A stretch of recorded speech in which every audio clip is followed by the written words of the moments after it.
తెలంగాణలో ఒక real estate సంస్థ చేపట్టినటువంటి ఒక ప్రాజెక్ట్కి రెరా రెడ్ సిగ్నల్ ఇచ్చిందని, ఆ ప్రాజెక్టులో డబ్బులు పెట్టి ఎవరూ మోసపోవద్దు అనేటువంటి వార్తలు వస్తున్న నేపథ్యంలో ఇంతకీ ఆ రియల్ ఎస్టేట్ కంపెనీ ఏది, ఆ రియల్ ఎస్టేట్ కంపెనీ చేపట్టినటువంటి ప్రాజెక్టుకి రెరా ఎందుకు రెడ్ సిగ్నల్ ఇచ్చింది అనేది మనం పూర్తి స్థాయిలో విశ్లేషణ చేసుకుందాం. ప్రస్తుతం మనతో పాటున్నారు రియల్ ఎస్టేట్ రంగంలో 30 సంవత్సరాలకు పైగా సుదీర్ఘమైనటువంటి అనుభవం కలిగినటువంటి ప్రముఖ real estate expert Nandi Rameshwar Rao గారు. వారితో మాట్లాడదాం. సార్ నమస్తే అండి. నమస్తే అండి. తెలంగాణలో ఒక రియల్ ఎస్టేట్ కంపెనీ చేపట్టినటువంటి ఒక ప్రాజెక్ట్కి రెరా రెడ్ సిగ్నల్ ఇచ్చిందని, కాబట్టి ఆ రియల్ ఎస్టేట్ కంపెనీ చేపట్టినటువంటి ఆ ప్రాజెక్టులో ఎవరు డబ్బులు పెట్టకండి, మోసపోకండి అనేటువంటి వార్తలు వస్తూ ఉన్నాయి. ఇంతకీ ఆ రియల్ ఎస్టేట్ కంపెనీ ఏది, ఆ రియల్ ఎస్టేట్ కంపెనీ చేపట్టినటువంటి ప్రాజెక్ట్ని ఇప్పుడు రెరా ఎందుకు రెడ్ సిగ్నల్ ఇచ్చింది, ఆ ప్రాజెక్ట్ కంటే ఏం చెప్తారు? ఇది చాలా వాల్యుబుల్ క్వశ్చన్ కృష్ణ. ఎందుకంటే రెరా అనేది 2017 1 జనవరి నుండి అమలుపరిచారు. బోత్ సెంట్రల్ గవర్నమెంట్ ఇన్వెంట్ చేశారు, తర్వాత లోకల్ గవర్నమెంట్కి ఇచ్చారు. లోకల్ గవర్నమెంట్ ప్రకారం సవరించుకోమన్నారు కొన్ని టర్మ్స్. అంటే అక్కడ పద్ధతి వేరు, ఇక్కడ పద్ధతి వేరు. బాంబేలో ఒక లీజ్ డేట్ తీసుకుంటే 100 పేజీలు ఉంటుంది, మన దగ్గర లీజ్ డేట్ 4 పేజీలు ఉంటుంది. అక్కడ గుండాయిజము అది వేరు, ఇక్కడ వేరు. ఇక్కడ ఆ లెవెల్కి వెళ్ళదు, ఇక్కడ కూడా జరుగుతున్నా కానీ ఆ లెవెల్కి వెళ్ళదు. సో నీ ప్రశ్నకి ఆన్సర్ చెప్పే ముందు అసలు రెరా అంటే ఏంటి చెప్తాం ప్రజలు. రెరా అనేది real estate regulatory authority act, అంటే real estate regulatory authority act, RERA act అంటే. సో అక్కడ ఏంటంటే బిల్డర్స్ని కానీ ఏజెంట్స్ కానీ బయట స్థిరాస్తులకు సంబంధించిన వరకు కంట్రోలింగ్ బాడీ. అంతకుముందు చంద్రబాబు గారు నాడు ఏపీ ఎలక్ట్రిసిటీ బోర్డు ఉండేది కదా, ఏపీఎస్, అందులో ఏపీఆర్ఈసీ అని పెట్టారు, ఆంధ్రప్రదేశ్ ఎలక్ట్రిసిటీ రెగ్యులేషన్ కమిషన్. అట్లా రియల్ ఎస్టేట్కి ఇంతమంది రెగ్యులేషన్ బాడీ లేదు. ఎవడు అంటే ఇప్పుడు పూర్వకాలం నువ్వు చిన్నప్పుడు నేను కొద్ది 20-30 ఇయర్స్ ముందు చూసుకుంటే బిల్డింగ్స్ ఇలా కట్టి ఇలా వెళ్తాయి వాటర్ ట్యాంకులు, ఇలా పర్మిషన్ ఇంతే ఉంటుంది. కింద చెకింగ్ కింద అవుతుంది, భూమి పైన ఉంటే ఇలా ఉండేది.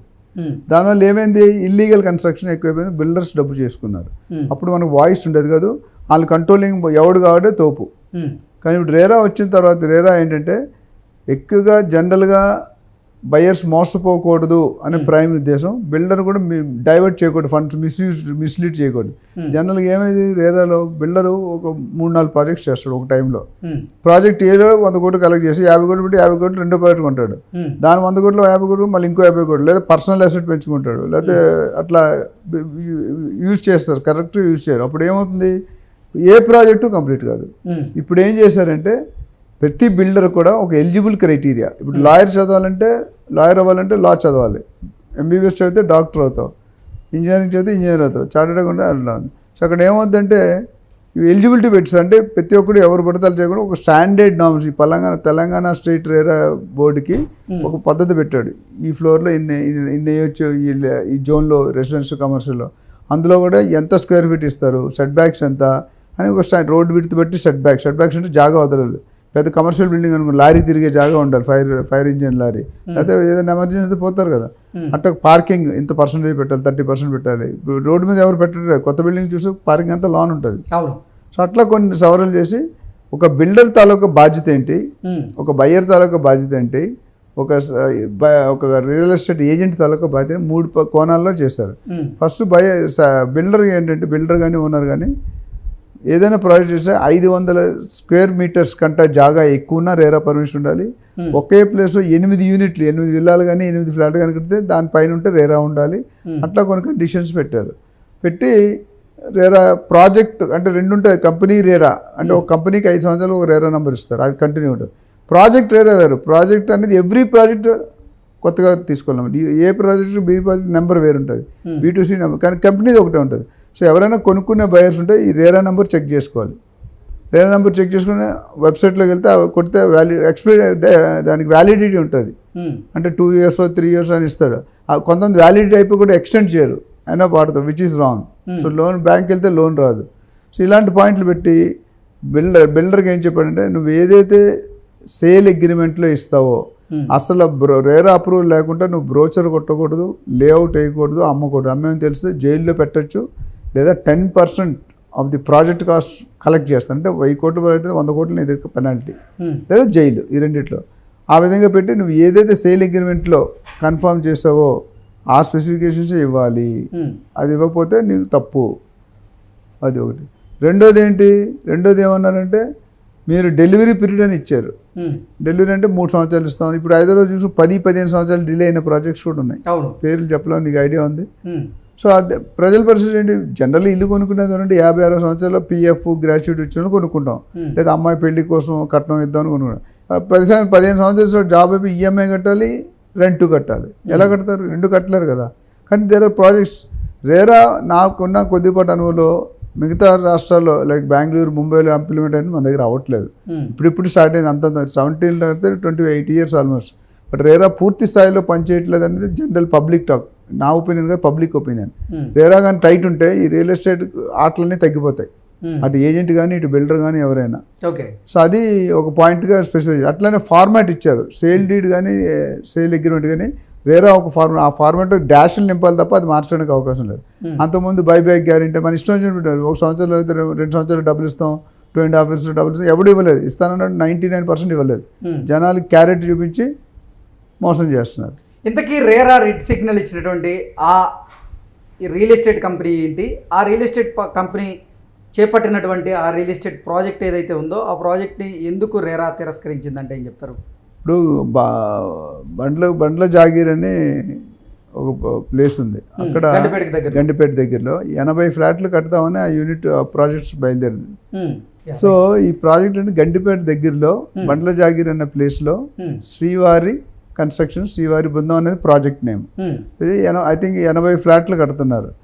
ఆ ఫ్లాట్లు కట్టినప్పుడు జనరల్ గవర్నమెంట్ రూల్ ఏంటి? రేరా ప్రకారం నిందా చెప్పినట్టు కంపెనీ రేరా ఉండాలి, ప్రాజెక్ట్ రేరా ఉండాలి. ఇందులో ఏదో ఒకటి ఎవరు ఇన్ఫర్మేషన్ ఇచ్చారు, వెళ్ళి చెక్ చేశారు. సో రేరా లేదు, వాళ్ళు తీసుకోలేదు. లేకుండా కన్స్ట్రక్షన్ స్టార్ట్ చేసి మార్కెటింగ్ మొదలుపెట్టారు. ఇచ్చి ఎగెనెస్ట్ రేరా పాలసీస్. సో దానికి క్లారిఫికేషన్ కరెక్టా న్యూస్లో మాట్లాడుతున్నారు, వెరిఫై చేస్తున్నారు. కరెక్ట్ లేకుంటే ఇవ్వరు కదా, రెడ్ మార్క్ ఇయ్యరు. రెడ్ మార్క్ ఇచ్చారంటే ఎక్కడో దొరికింది వాళ్ళకి. సో గండిపేట దగ్గరలో ఉన్నటువంటి బండ్ల జాగీర్ దగ్గర శ్రీవారి కన్స్ట్రక్షన్స్ వారు చేపడుతున్నటువంటి శ్రీవారి బృందావనం, దీంట్లో మాత్రం మీరు పెట్టుబడులు పెట్టాలి అంటే కొంచెం ఆలోచించండి. ఎందుకంటే దానికి రెరా రెడ్ సిగ్నల్ ఇచ్చినట్లుగా కొన్ని వార్తలు వస్తున్నాయి. కాబట్టి కస్టమర్లు ఎవరైతే అక్కడ పెట్టుబడి పెట్టాలనుకుంటున్నారో వారు ఆలోచించి పెడితే బెటరు, మోసపోకండి అంటూ నిజంగా ప్రముఖ రియల్ ఎస్టేట్ ఎక్స్పర్ట్స్ కూడా చెప్తూ ఉన్నారు. సార్ నిజంగా ఏమంటారు, అక్కడ పరిస్థితి ఎలా ఉంది? అంటే ఇక్కడే కానీ ఇది వెలుగులోకి వచ్చిందండి. వెలుగులో రానివి చాలా ఉన్నాయి, అది కూడా ఆలోచించండి. మనకు ఒక ప్రాజెక్ట్ లాస్ట్ 1 yearలో 10-15 కంపెనీలు బోర్డు తిప్పేశారు. మనం అంతకుముందు కూడా మాట్లాడుకున్నాం, దాదాపు 10,000 కోట్లు కలెక్ట్ చేశారు. సో బయ్యర్ ఎవరైనా ఉంటే కనుక అది మొదటిసారి రెండోసారి కొనుక్కునేటట్టయితే దయచేసి మీరు ఒక రియల్ ఎస్టేట్ ప్రొఫెషనల్ ఏజెంట్ 20-30 సంవత్సరాలు నేనున్నాను, నాలుగు చాలా మంది ఉన్నారు మార్కెట్లో, అప్రోచ్ అయితే మీకు గ్రౌండ్ వర్క్ చేస్తుంది. 80% వాళ్ళే చెక్ చేస్తారు. ఎందుకంటే మనకు టైం ఉండదు. మన ఫ్యామిలీతో టైం స్పెండ్ టైం 2 కోట్లు పెట్టి 1 కోటి రూపాయలు పెట్టారనుకోండి, 2-3 రోజులు స్పెండ్ చేయాలి కదా. చేయట్లేదు. మన ఏజెంట్ రిలేటివ్ నమ్మి ఇచ్చేస్తున్నాం. అలా చేయకుండా మినిమం డాక్యుమెంటేషన్ చెక్. మనం ఎన్నోసార్లు వీడియోలో చెప్పాం, ప్రీ లాంచ్లో కొనకండి, బైబ్యాక్ గ్యారెంటీలో కొనకండి. అవన్నీ ఇప్పుడు ఎస్బీఐ అనేది 7.25% ఇస్తుంది. ఎవరైనా బిల్డర్ 2 సంవత్సరాలు డబ్బులు ఇస్తుంటే మనం ఎందుకు నమ్ముతున్నాం అండి? మనం మోసపోతామని తెలిస్తే మోసం చేస్తారు. లంచం తీసుకునేవాడు తప్పు కదా, ఎవరు తప్పు? లంచం ఇచ్చేవాడు తప్పు. నువ్వు ఆయన మోసం, ఆ బిల్డర్ క్లియర్ చెప్తున్నాడు, నా దగ్గర పర్మిషన్ లేవు అని చెప్పి అమ్ముతున్నాడు. అప్పుడు మనకు మన సెన్స్ ఉండాలి కదా కొనే ముందు. సో అది కొనేస్తున్నారు. ఆ విధంగా ఫ్యూచర్లో చాలా అంత ముందు కూడా కొన్ని కంపెనీలు రిజిస్టర్ పెట్టారు, ఫ్యూచర్లో కూడా పెట్టారు. ఇప్పుడెప్పుడు కొద్దిగా అమలుపరిచే స్ట్రిక్ట్నెస్ పెరిగింది. సో ఇది legal opinion, EC link documents, mutation, government permission లేకుండా మాత్రం ఏ బయ్యర్ కూడా కొనకూడదని సజెషన్. ఎవరైనా రియల్ ఎస్టేట్ ఎక్స్పర్ట్ సంప్రదిస్తే, లాయర్ని సంప్రదిస్తే మీకు డెఫినెట్గా హెల్ప్ చేస్తారు. 1-2% అడిగినా 98% సేఫ్ ఉంటుంది. 1 కోటి రూపాయలు పెట్టినా అనుకోండి, ఏజెంట్కి 1 లక్ష రూపాయలు ఇచ్చాను, నష్టం ఉంది. 99% సేఫ్ ఉంటుంది కదా. ఆ 1 లక్ష కోసం 99% వదిలేసుకుంటున్నాను.